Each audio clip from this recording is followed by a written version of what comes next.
Hello guys, today is day 9 of 100 days 3 goals challenge. Today is my week off and all goals done. இதை நீங்கள் feel பண்ணியிருக்கீங்களான்னு தெரியல, ஆனால் நான் feel பண்ணியிருக்கேன். ஒரு சில நேரம் மைண்டு ஃபுல்லாக நிறையா விஷயங்கள் இருக்கும், ரொம்ப கன்ஃபியூஸ்டாக இருக்கும், நம்ம ஏன் இப்படி இருக்கோன்னே தெரியாது, ஆனால் ரொம்ப லோவாக இருக்கும். நிறையா ஷேர் பண்ணுறதுக்கு இருக்கும், ஆனால் ஷேர் பண்ணுறதுக்கு யாருமே இருக்க மாட்டாங்க. யார்ட்டையா மனசு விட்டு பேசணும் போல இருக்கும், ஆனால் பேசுகிறக்கூடிய சூழ்நிலை இருக்காது. ஒரு சில நேரங்களில் இந்த விஷயத்தை எப்படி மற்றவங்க கூட ஷேர் பண்ணுறது அப்படின்ற மாதிரியான சுச்சுவேஷன் இருக்கலாம். சில நேரம் இதை நம்ம தான் தனியாக ப்ராசஸ் பண்ணி ஆகணும் அப்படின்ற சுச்சுவேஷனாக கூட இருக்கலாம். இந்த மாதிரி டைம்ஸ்லாம் எனக்கு ரொம்ப ஹெல்ப்ஃபுல்லாக இருந்த விஷயம் ஜேர்னலிங். இதை ஒவ்வொருத்தவங்க ஒவ்வொரு மாதிரி பண்ணுவாங்க. நான் எப்படி பண்ணுவேன்னா, மனசில் இருக்கிற விஷயங்களை அப்படியே எந்த வித ஃபில்டருமே இல்லாமல் எழுதிக்கிட்டே இருப்பேன்.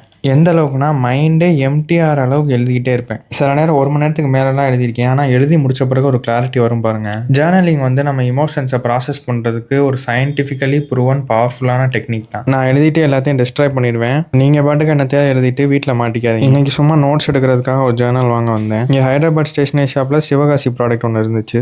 ஒரு ஜேர்னலை வாங்கிட்டு இன்னைக்கு டே முடிச்சிட்டேன் கைஸ்.